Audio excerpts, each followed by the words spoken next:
Good evening, foodies and friends. Tonight, we have a delicious adventure in store as we transform the mouth-watering leftovers I had from Memorial Day weekend, where I smoked this amazing prime rib, and we're going to turn it into this tantalizing dish. Now, it's hot, and I went crazy with my smoker this past Memorial Day weekend. I smoked a prime rib, I smoked pork, I smoked chicken, I smoked a baked potato.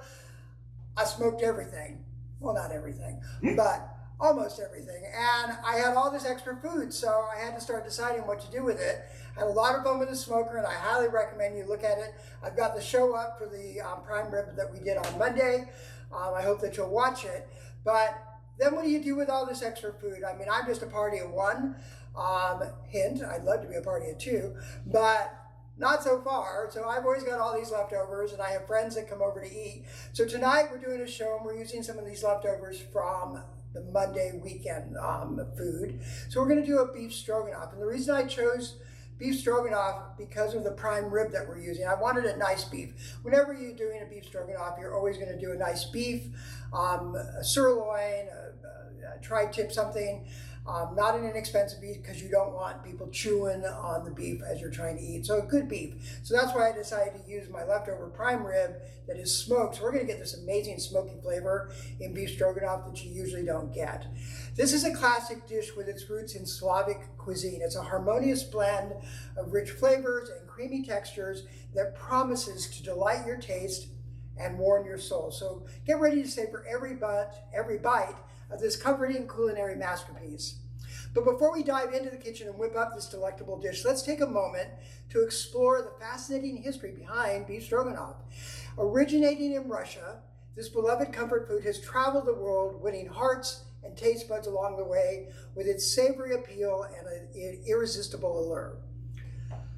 From the noble Stroganoff family of the modern-day kitchens of home cooks and chefs alike, the legacy of beef stroganoff has endured through generations, evolving and adapting to suit the changing palates and preferences of food lovers everywhere.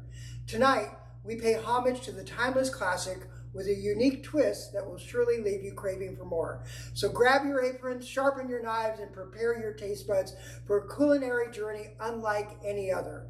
Let's make magic in the kitchen as we honor tradition, celebrate creativity, and share in the joy of cooking together. Get ready to savor the flavors of history and culture in every bit of our beef stroganoff tonight on Neighbors Cooking. But before we begin, I have the absolute pleasure of welcoming a true legend in the world of radio, a master of musical magic, and a beacon of authenticity and pride.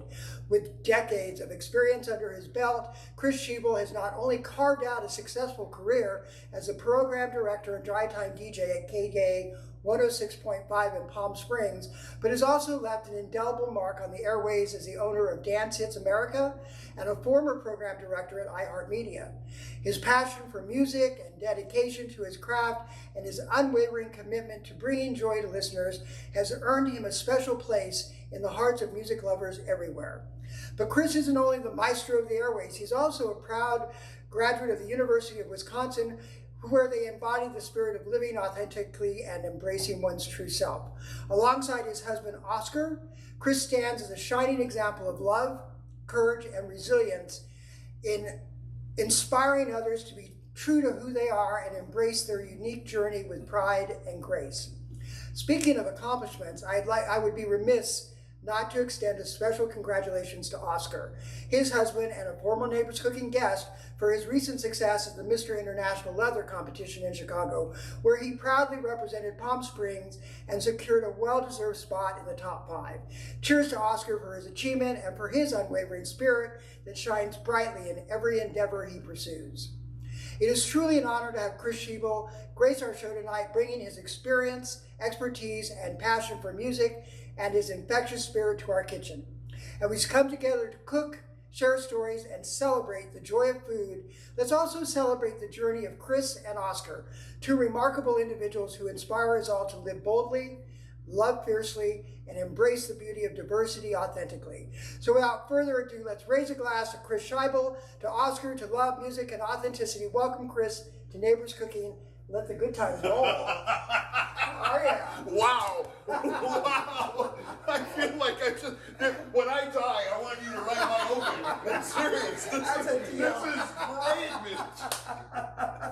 I do have a little skill for writing. Not bad for a DJ. Not bad for a DJ. You got a good entrance, didn't you? Yeah, I did. So you just got back from Chicago. We did. We got in actually about 3 hours ago. Yeah? Well, thank you for coming. I know it's a stretch. You're probably tired. A little bit. Bit. You know, it's been one of the best experiences I think I've gone through in our community, because, you know, we're fortunate here in Palm Springs that we live in a really great place to be LGBTQ plus. Right. You know, we even have the police that take care of us. We have everything here. We do. But when you go to something like the leather competition that we went to, and people come in from all over the world, and they come in from different cities and different states, their world is so different than ours. It is. And so many of them, you know, that especially people that are in the leather community, they go to Chicago for a weekend, and it's like, it's the biggest thing of the year for them, because in their hometowns, they don't have what we have here. Right. Now, I've been to IML before. Yeah. My first time in Chicago, I went to IML, and it just happened to be happening. And I was like, wow, it's a lot. You know, when I lived in Chicago like 3 different times in my life, different radio jobs and stuff. And so my friends and I, when IML came, we would get on our bikes, because we all lived on the north side. We'd ride down to the Palmer House and just sit in the bar and watch. It was it's amazing to watch. Yeah. So this time we were participants. Right, and Oscar came I'm in. a sash wife. A sash wife. That's what I'm known as. I love that. I even have a shirt. I should have worn it. It says IML Sash Wife. We had a Sash Wife luncheon. Oh my gosh, the ladies at brunch. Miller's Pub. Yep. In the Loop, I had prime rib. Oh, nice. Well, we're going to use some more prime rib tonight. I smoked some prime rib over this weekend in my new smoker. I saw your smoker. Right? Isn't that beautiful? Yes. It was a beautiful gift I got from one of my clients' family members as a housewarming gift. Because I happened to mention that I wanted to get a smoker, and then the next thing I knew, Home Depot was delivering a smoker. So, thank you guys. Thank you for the gift. And you really have been smoking everything. I have been smoking everything. So, and it's amazing with a smoker, because you're not using direct heat, you're not using a flame. Everything is encapsulated in the smoker, and you're cooking actually with the smoke. Yeah, so that's the amazing. heat of the smoke is what's cooking it. Mine's a fancy. I have a Bluetooth on it, so I can watch it from my phone and adjust the temperatures and everything. So very, very, very gay chic. So I'm very happy about it. But we're going to cook a beef stroganoff tonight. I know you were like, "Whoa, beef stroganoff!" Beef stroganoff. Yeah. So we're going to do that. But I want to talk about KGay for a little bit. You're the program director, and you guys came. You've only been like doing music here as KGay for a couple of years, right? About 5 years. 5 years, but really exploding the last 3 or 4 years. Yeah, we went through, I started the station and then left for a while, and then came back when we had a new ownership. Brad Furr owns it now. I keep trying to get him on the show. He keeps going, yeah, I'll book it with you. Brad. But it's really, in my career, and I've done, I'm old, and I've been in all kinds of different radio markets and different formats. It's probably the most unique thing I've ever done. Yeah? Yeah, it's because fun. You're funny. I listen to you on the drive time. Oh, You're funny. You make me laugh, and some of the ads are like crazy. Like, wow, okay, he just said that. Well, it's part of the mission. We're not just there to play music. We're there also to let people know what's going on for our community, because there isn't a lot of information that everybody gets. And we've also found, like I was saying about IML and the people that live in places that aren't as friendly as here, our stream is used all over the world, and we get emails and stuff from people that like, I want to thank you. Yeah. Because of you, I'm not alone. Well, I'll tell you, when I started doing my show, you guys really came on board and supported me and talked about the show when I was doing the favorite chef competition. Last year. And really gave me a launching pad in the community. And now we've got 25, 30,000 people watching. Wow. And it's a lot of fun. So I'm very thankful to KGay and to Brad and you and John Taylor and everybody else. We've got the big day barbecue coming up. Oh yeah, next weekend. Yeah, so brisket. Yeah, so we got the big day barbecue. Yeah, smoker. We've got the big day barbecue coming up next week, June 7th and 8th, for Palm Springs Pride. It's our second year that we've been doing this event on Arenas. It's 2 days this year, and I'm looking forward to it. It's gonna be a lot of fun. Yes. So I'll wear my leather shorts. What do you think? Very cute. Show off. All right, I can't even afford leather shorts. I just bought a house. I can't either. It's called credit card. Sash wife shorts. Sash wife shorts. So I'm going to have you come over here, Okay. and I'm going to get this stove going for you. Now I need to warn you Yes. that I can cook steak on a grill, hamburgers on a grill. Okay. I can make chili, rice-a-roni. Hamburger helper. Noodles and sauce. Don't worry, I'm going to guide you through Okay, this good. process, and you're going to be perfectly fine. Whoops. Let me get this going back here. Some boiling water. Lovely stuff. Isn't it lovely stuff? Yeah, so. this is a great house. Thank you. I am so proud of my house, and I'm going to introduce. It's out of my show tonight, but most of you that have followed me for the last couple of years know I lost my puppies a couple months ago, and so I just adopted. Oh, it's a Benny. sweetheart. This is my little Benny, and he is my new forever dog. Mwah. Love him to death. He's been very good. He's looking for little bits of food as we're dropping him tonight, so watch your step with him. He'll be underfoot. He's so sweet. He is a very sweet dog. I'm very lucky to have found him at the Palm Springs Animal Shelter. So thank you to the shelter also. So you're going to stand over there. Okay. I'm going to go through the ingredients here with everybody so that we can see what we're making. So it's a real simple ingredients, real simple things that we're using. I've got a tablespoon of oil and a tablespoon of butter, and I'm going to have this go right in this pan right now so we can start getting it hot and ready. We've got one onion that I've thinly sliced. You can use a mandolin. You can use your knife skills if you have knife skills. We've got some mushrooms here.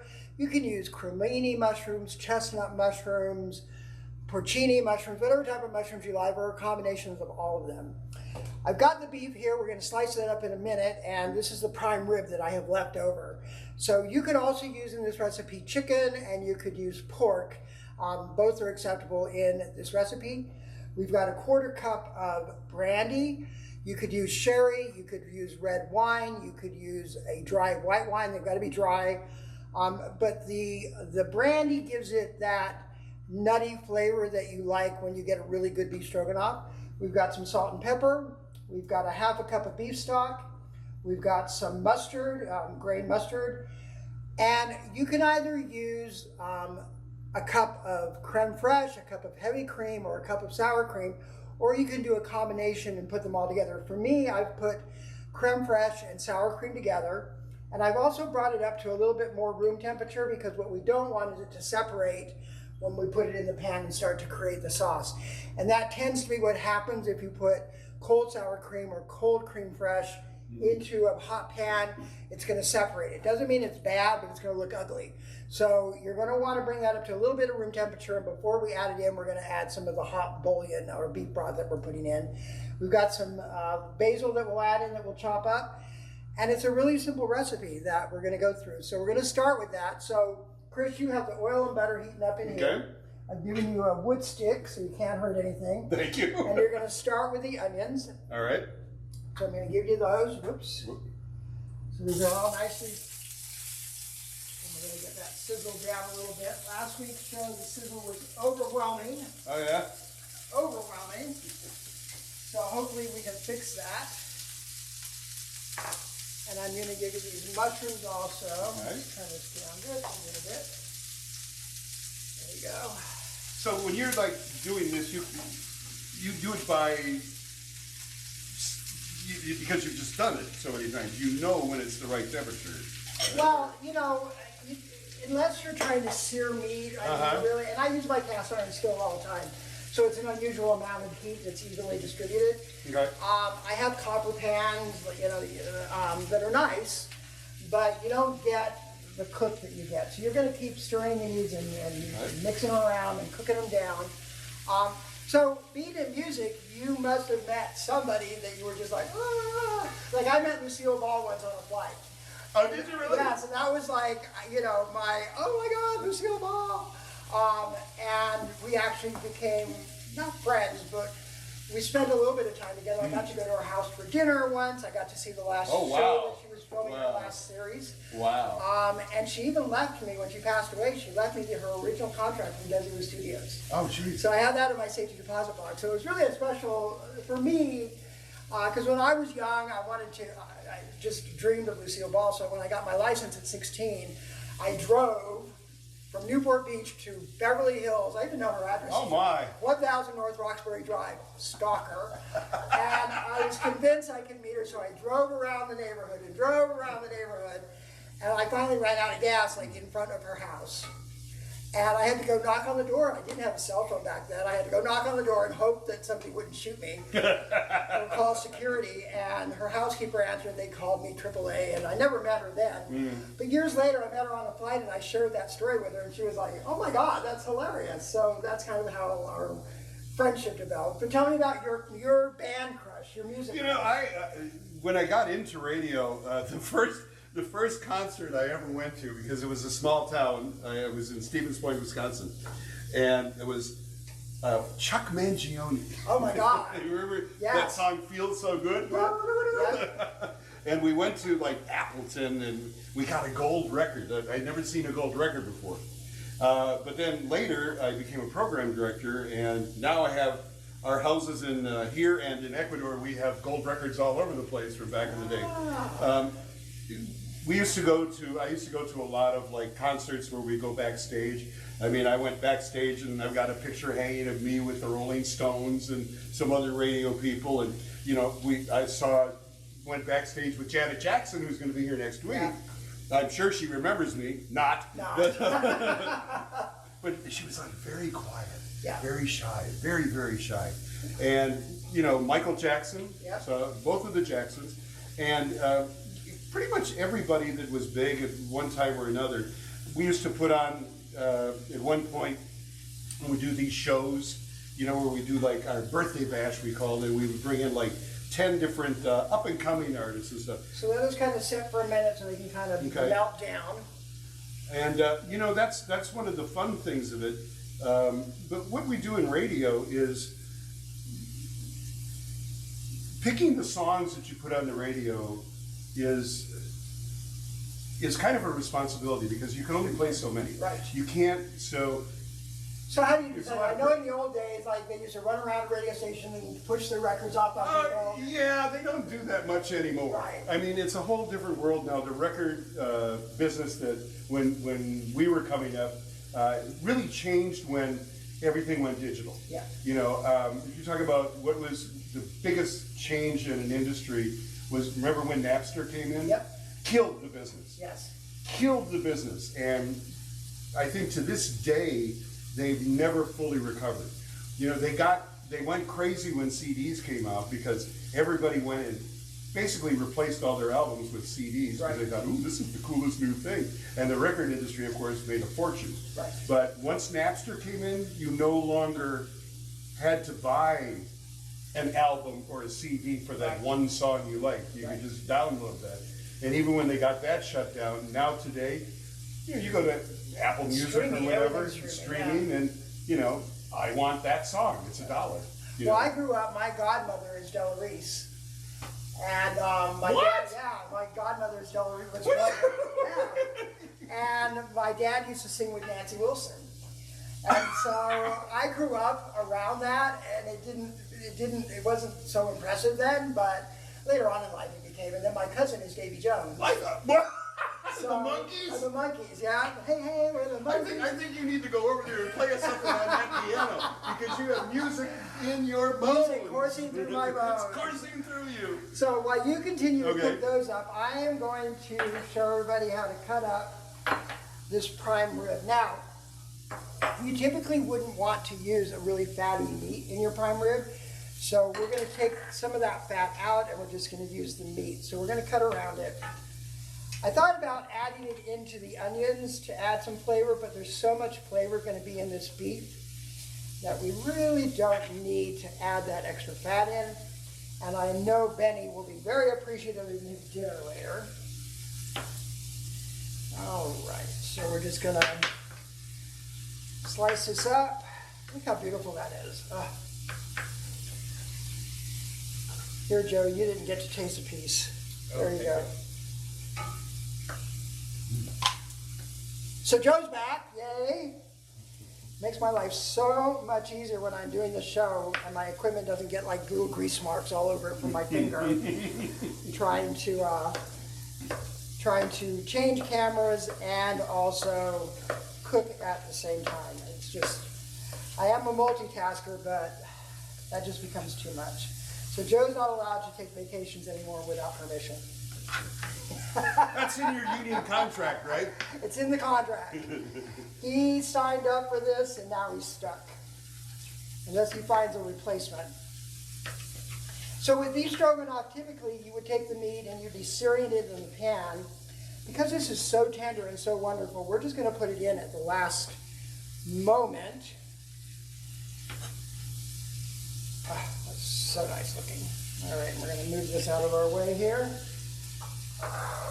So we've got our beef cut up into nice pieces. I'm adding, it's not in my ingredients, but I'm adding peppers. I like peppers. I took these peppers and I put them in my air fryer so I could cook them down.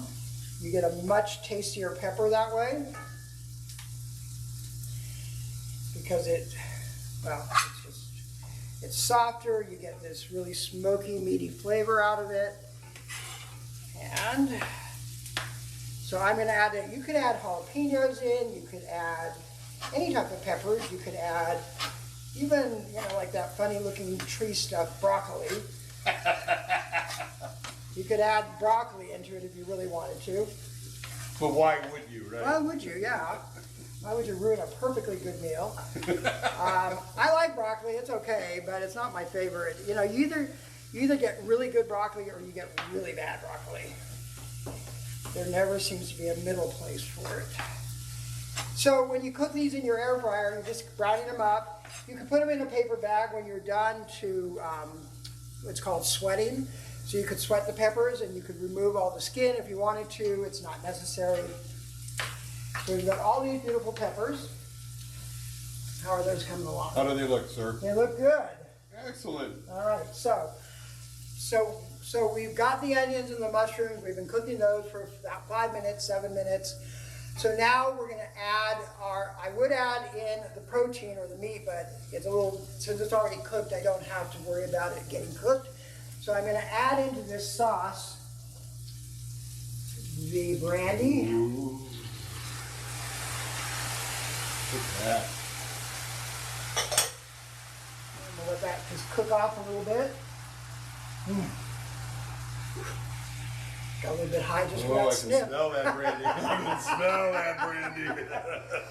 And you don't have to use wine or any type of liquor in this if you don't want to. If you don't, then you might want to add nutmeg at the end to try to kind of get that flavor in, because it's an important flavor. It reminds me of my Aunt Catherine. What? The brandy. Oh, the brandy. Well, my grandmother used to take a shot of vodka every night. Oh, jeez. And she's still alive. Yeah. She's 100 years old. My dad would have one beer during the CBS Evening News with Walter Cronkite. Well, to listen to him, you had to have at least a drink. We're going to add a little bit of salt and pepper into this. There we go. For dramatic effect. Drum roll, please. And then I'm going to take a little bit of that sauce. So I tip this up a little bit and take some of that.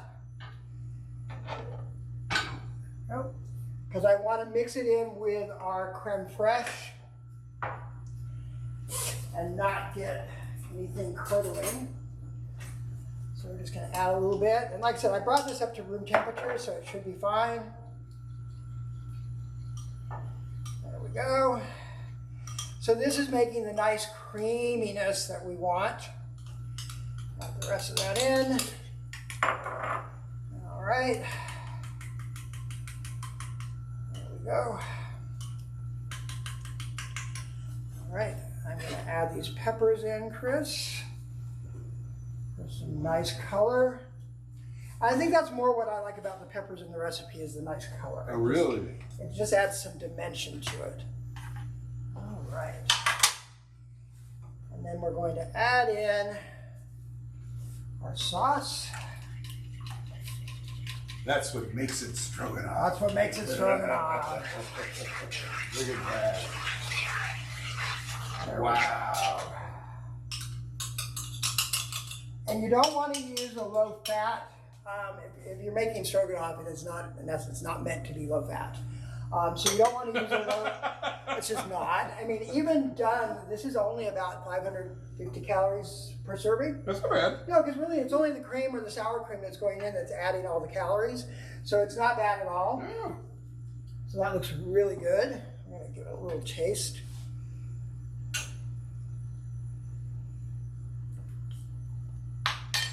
Really good. So then we're going to add in, I'm using a caramelized mustard with onions. So we're going to add that in.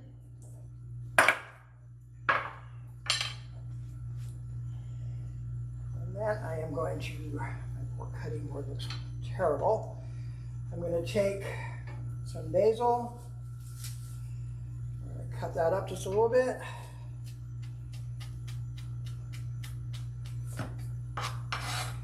Some basil in it. A little bit more, I think. Basil is one of those things you put in as much as you like as you don't. If you don't like basil, you could use parsley. But basil adds, again, another flavor profile into it, and also some green. And let's give that one more taste. Oh my gosh, so good. Now for the good part. The prime rib. Oh my gosh. In it goes. Wow. Wow. Look how beautiful that is. Now, you can serve this with mashed potatoes. You could serve it with rice. For our purposes, we're going to use egg noodles. All right. This is my dream. Your dream. So, carb, carb, carb. All right, and these are fresh egg noodles, so we're just going to have those cook for about 2 minutes. So have you done anything besides radio? Has it always been radio? I had 2 other civilian jobs. Civilian jobs. Yes. Okay. I was a paper boy for the Milwaukee Journal. Yeah. And when my first years of junior college in my hometown in Wisconsin, I worked at the Portage Theater and the 5116 Drive-In. Oh, wow. I was a projectionist, a yard man, a snack bar person, and and we would go to every night to the Continental, and I would have slow gin fizzes. So that was my first year in school. But I got to see a bunch of movies for free. Well, sure. And if we brought our own cup or bucket, we could have free popcorn and soda. So I think that needs a little bit more sauce. So Okay. A little bit. So I'm going to add a little bit of heavy cream into it, just to help it. I'm always amazed at, because Oscar does it too. Like when he's cooking, he'll just go choo choo choo choo choo choo, and make these incredible things. And I go like, how do you do that? Well, after you've cooked for so long, and all, the culture that he comes from is full of food. Yeah. And full of flavors, and so that's even more fun. I grew up, with an English background, and my mother was a horrible cook, and that's why I learned to cook, is because nothing she made was even pleasant and satisfying for your taste. Well, for British people, it's always overcooked. The only thing that Brits cook well is lamb, because they know how to cook lamb, because it's basically what you eat constantly throughout your life. Shepherd's pie. Shepherd's pie, that's another thing, but that was kind of like the poor man's meal, kind of like Hamburger Helper here. So anyway, so we've got all that blended together, and our noodles are probably close to done. Don't do that yourselves. I have no feeling in my fingers from all my cooking. I was wondering because you picked some up earlier. I'm like, I'm always picking things up that I probably shouldn't, but well, we won't talk about that. no. We're going to drain these noodles off. We're going to add a little bit of butter to them. Buttered noodles. Buttered noodles. Not margarine noodles. No, margarine. I'm from Wisconsin. Margarine is immoral. It's kind of like that. I can't believe it's not butter. Yeah. I can. Absolutely believe it's not butter. All right, so we've got the butter in there. We're going to put our noodles back. When I was a kid, we had a law in Wisconsin that if you had margarine, it could not be dyed yellow. It had to be white. Well, you know, I saw an experiment once with ants, and they put butter and margarine outside. Mm-hmm. They're an anthill, and the ants devoured the butter and didn't touch the margarine. So if nature won't eat it, Yep. You're right. you probably shouldn't eat it. All right, I think that's done. So we're going to have a little taste test here that you are going to do. Wow. First bite. Let me get you on this. Let me get on this side for Okay. you. This. All right. So we take a little bit of our buttered noodles. And again, I just put like a quarter teaspoon of butter in on it. Not an exorbitant amount. Take some of our sauce. Mm-hmm. Top. Lots of meat. Lots of meat. Lots of meat. Hush. This is a family show. A little bit of basil for some dramatic effect. Can you see that, Joe? There we go. So this is a beef stroganoff. And Chris, you are going to come over here and you're going to take the first bite and tell everybody what you think about it. All right. Right to that camera. Right to this camera. Right to that camera. All right, I got to get the hot. noodles. Yes, it That's some is. meat. Not just noodles, I need meat. No, I'm trying to Meat. get the- There you go. Whoa, ooh, hot. Back up because I can't see you.